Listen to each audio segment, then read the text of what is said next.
And we continue our look at the games for this amazing Saturday with the mid-afternoon games. We're going to start with FSU at Oklahoma at 3:30 on ABC.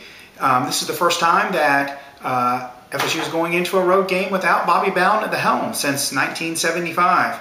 An interesting matchup between two teams trying to rebound from last year.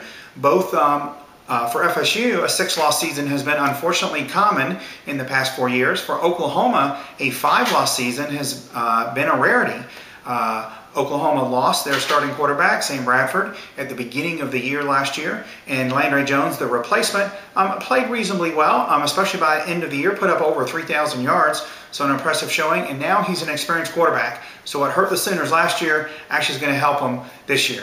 I think the more important offensive weapon for Oklahoma on this Saturday, though, is going to be their running back, DeMarco Murray, who had over 200 yards last week. That's the kind of offense that Florida State has struggled to stop here in recent years. The Noles bring their own star quarterback, Christian Ponder, who's a Heisman Trophy candidate, to Norman. He had a great season last year. He got injured at the end of the year, but has rebounded and looks like he's fully healthy. Very impressive performance by FSU's offense in their opening win, albeit over a middling 1AA team. For the Sooners, their defense was their weak point in their last week's game against Utah State, and I do think the FSU offense is going to be able to take advantage of that. However, even though FSU has a new defensive coordinator in Mark Stoops, the brother of Bob Stoops, and the first time the Stoops brothers have actually coached against each other, I do think that it's going to take some time for Mr. Stoops to rebuild FSU's defense. So I think FSU's offense has the firepower to keep up, but I don't think it'll be quite enough with the defense giving up a lot of yards and a lot of points. So I'll take Oklahoma 31-24 against Florida State in Norman. The other big game at 3:30 this weekend is Ohio State hosting Miami. That's over on ESPN. A very interesting game for both teams. A rematch of the 2002 national title game, even though neither existing team has very much to deal with those teams, very much in common. But certainly a chance for Miami to prove that they're back, and a chance for Ohio State to prove that they are seriously in the national title race.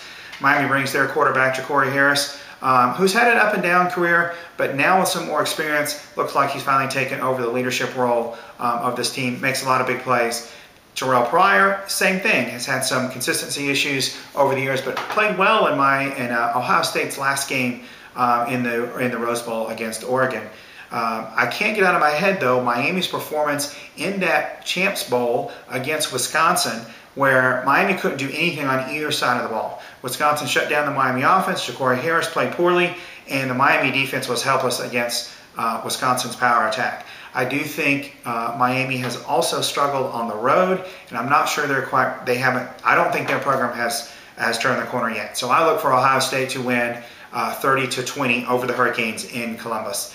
And our bonus pick for the day is Notre Dame, Michigan. Neither team is ranked, but both teams have gotten off to good starts. And to go 2-0 definitely could set their season back after a 7-loss season for Michigan last year and a 6-loss season for Notre Dame. Both teams are trying to rebound. I think with Brian Kelly now the coach at Notre Dame, he's been very successful every place he's been, and he's going to turn Notre Dame around, and the Irish are going to be very good, but it may not happen right away. That's the big question. Rich Rodriguez is in a heap of trouble at Michigan, even if they do have a better year this year. So much off the field negativity, some of the players leaving, players grumbling, practice time, turns out it was an NCAA violation. NCAA violation for Rodriguez at his previous school, West Virginia. It's going to be hard for him to hold on to the job. But the good news for him is they may have some more success on the field. They have found a quarterback in Denard Robinson for Michigan. Phenomenal game last week against what I thought was a pretty good Connecticut team. Broke the Michigan single game rushing for total yards.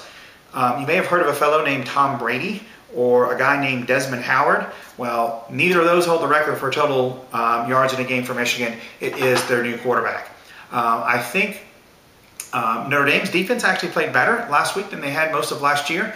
So maybe their defense is improving. But I do like Michigan in this game. I do think they have found their offense. These games are almost always close and exciting. So I'll take Michigan 33-30 over Notre Dame.